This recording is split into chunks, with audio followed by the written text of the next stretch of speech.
Hello, good morning po once again. Ito na naman po ang Kapatagan Farming Adventure. At ngayong araw po na to, i-share ko po sa inyo kung ano na naman po ang mga kaganapan dito sa aking mini poultry farm. No, andito po tayo ngayon sa loob.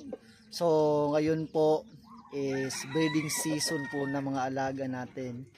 So, may kanya-kanyang itlog na po sila, no? Natapos na rin po yung mga pugad na ginawa natin, at saka pati pato po is nangingitlog na din po. So ngayon, samahan niyo po ako at tuklasin po natin kung ano ba ang sekreto kung paano ang mabisang pagbreed ng ating mga alagang manok at saka pato, no?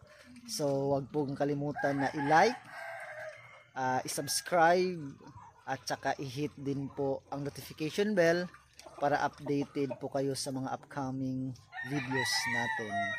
Okay, so may good news din po akong isi-share sa inyo. Yung channel po natin ay umabot na po ng 1,000 mahigit ang subscribers. So maraming salamat po sa pagtangkilik ng aking YouTube channel, at wag po kayong magsawa sa panunood ng mga video natin, at saka I hope po na may natutunan po kayo na mga techniques, no? Disclaimer lang po, ako po ay hindi professional at hindi din po ako veterinarian. Ang akin lang po ay experience lang po sa mahigit 2 taon na pagmamanukan at pagpapatuhan natin, no? Sana po ay may matutunan kayo sa video na to, at saka po huwag pong kalimutan na i-like, i-subscribe at saka paki-hit na din po ng notification bell as well para updated po kayo sa mga future videos natin. At saka nais ko po lamang magpasalamat sa lahat ng tumangkilik ng aking channel. Ngayon po ay nasa mahigit 1,000 na po, 1,000 subscribers na po tayo. Salamat po sa inyo, salamat po sa panonood, salamat po sa pag-comment, salamat po sa pag-share ng ating YouTube videos, at saka mataas-taas pa po ang lalakbayin natin. Kaya samahan nyo po ako sa araw-araw natin na journey dito sa aking mini poultry farm. So once again, salamat po sa panonood.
So bago po natin i-discuss, no, kung ano nga ba yung mga preparations po nga na ginawa ko before po mag-start mag-breed yung mga laga natin, is ipapakita ko po muna sa inyo kung ano na ba ang kalagayan ng pangingitlog nila, yung pag-mate nila, kung ano bang mga item natin dito, no?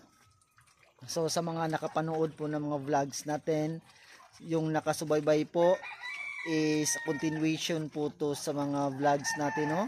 Sana po ay makapagbigay po tayo ng mga ideas, suggestions, mga technique, strategies po sa pagpapalaki ng mga manok at pato. At saka salamat po ulit sa inyo. Let's go! So dito po tayo magsimula sa dulo, no? Actually kaka-repair ko lang ito na kulungan Actually na abandona ko po to after pong mamisa yung mga itlog na andito, no? So mga kulang-kulang mga 6 months din po natin hindi ito nagamit. So ngayon pag check ko kanina lang may sira-sira na, medyo ano na, hindi na po siya masyadong matibay. Kaya po kaninang umaga is ni-repair ko po siya ng konti, no? May mga twine na po para po maging matibay po yung kulungan, no? Ito po. So preparado na po siya. Okay, so actually may isang itlog na po doon. Itong inahin na to is first time lang po niya mangitlog. So yung itlog niya is ano pa po, maliit compared po siya sa regular na itlog ng native. So ang manok po natin is native, pero ito po yung isa sa mga magandang klase na manok, no? Actually nagtira po tayo ng 4 na manok na magaganda yung yung appearance niya, yung physical appearance niya. So ito na nga po, so first time po niyang mag-itlog, kaya po iniready ko na po yung kulungan, tsaka naglagay na din po tayo ng patubigan at tsaka pakainan. And then so ito po yung pinaris ko, no? Itong Black Australorp natin, isang native at isang heritage chicken na Black Australorp, no? So ang kalalabasan po nito is upgraded native chicken na po, no? Tingnan po natin kung ano nga ba yung kalalabasan ng mga inakay nitong dalawa. So for now is antabayanan po natin ang journey ng dalawang ito, no? Tamang-tama po, 6 months na din po tong Black Australorp at saka nagsimula ng magkatsa. So nakapag-desisyon ako na gamitin ito as breeder sa aking native na hen. Ito po. So God bless po sa dalawang ito. Sana po ay successful po yung mga pagpisa ng mga itlog nila in the future pag magsimula lang maglimlim tong inahin natin. Okay? So dito naman po tayo sa kabila. Actually na-feature ko na po tong pares na to sa last vlog natin, no? Okay? So ang pair po natin dito ay isang native din na hen at saka isang Shamu, no, na roaster. Okay? So excited din po ako kung anong kalalabasan nito, dahil maganda din po yung physical appearance nitong manok na to, no? No, I'm sure maganda din po yung mga lahi nito. At saka matangkad din tong Shamu natin, no? So as of now is experimental pa po tayo. So malay natin, no, na dumami po yung mga yung mga season nito. Okay, so actually may itlog na po doon, no? As you can see nyo sa camera po, no, may mga itlog na po, bali 6 na po lahat, no? 6 na po lahat yung mga itlog. So ilang weeks simula ngayon, magsimula na pong maglimlim tong alaga natin na na manok. Okay? So may pagkain pa po sila dito. Okay. So punta naman po tayo dito sa malapit sa pintuan. So ito po isang pares din po ng native at saka isang Black Australorp. Okay? Hindi pa po siya magsimulang mangitlog, no? Actually kapatid po ng hen na to yung dalawang manok na naunang binidyo natin. So hopefully sa susunod na araw o susunod na linggo magsimula na po tong mag-breed para po sabay lamang po siya sa mga kapatid niya. Okay? So ang laki po ng natin, Black Australorp, no? Sana po ay maging successful din po yung pagbe-breed nito, no? Mapula-pula na din po yung mukha ng babaeng manok natin, no? Okay. So yan po yung yung mga tatlong pares ng breeder natin, no? Isang native na hen, tatlong native na hens at saka dalawang Black Australorp at saka isang Shamu, no? At ngayon po puntahan naman po natin yung yung puro heritage chickens natin sa taas. So tingnan po natin kung nagsimula na po sila mangitlog. Okay, tara na po. Okay, andito na po tayo sa loob ng kulungan ng mga heritage chickens natin. So ito po ay isang Rhode Island Red na roaster at saka may isang Black Australorp po tayo dito din at saka may apat po tayong hen na Black Australorp at isang Rhode Island Red, no? Actually last December nagsimula na po silang mag-breed at saka nakapag-collect na po tayo ng mga itlog nila, no? So araw-araw po may nakukulik po tayong 2 hanggang 3 itlog kasi po itong 5 hens po natin hindi pa po lahat ng itlog nangingitlog. So hindi po sila nagsabay na mangitlog. Okay? So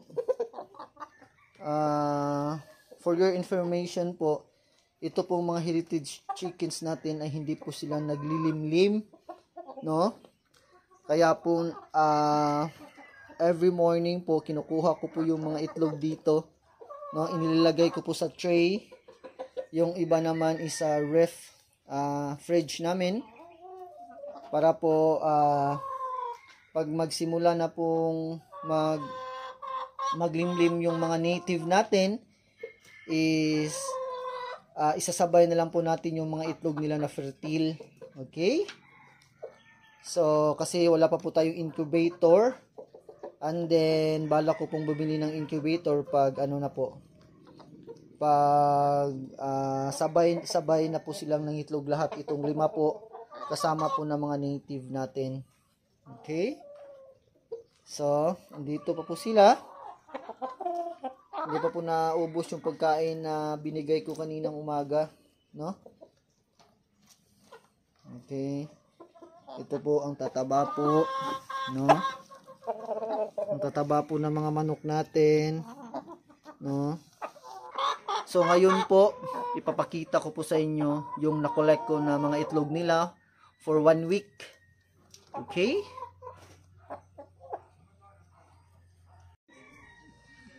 So, ito na po yung mga nakulik natin na mga itlog, no?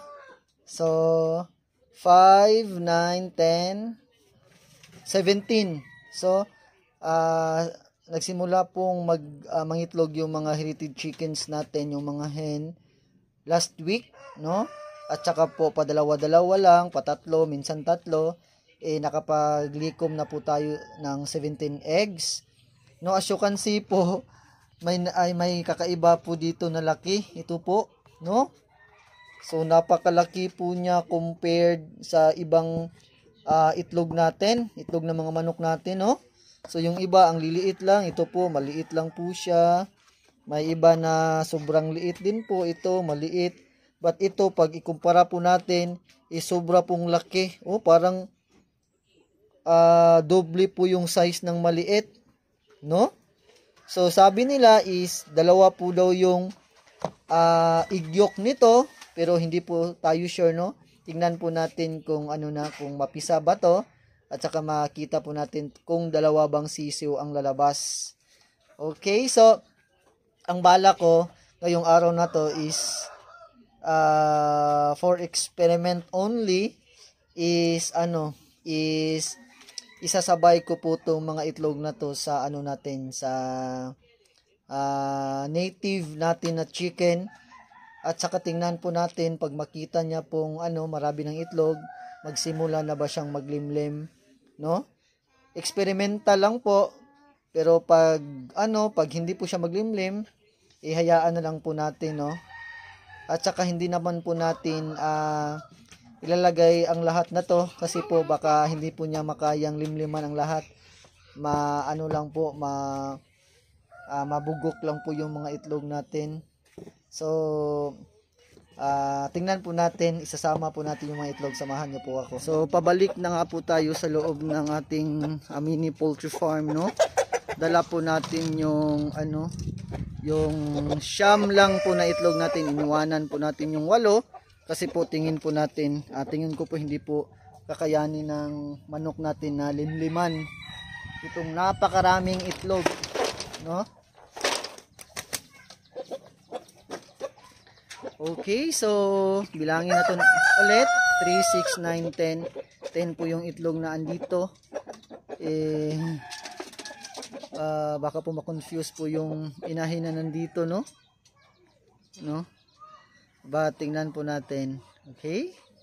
So, paisa-isa po natin ilagay doon sa pugad niya. Halika na po, akyat na po tayo.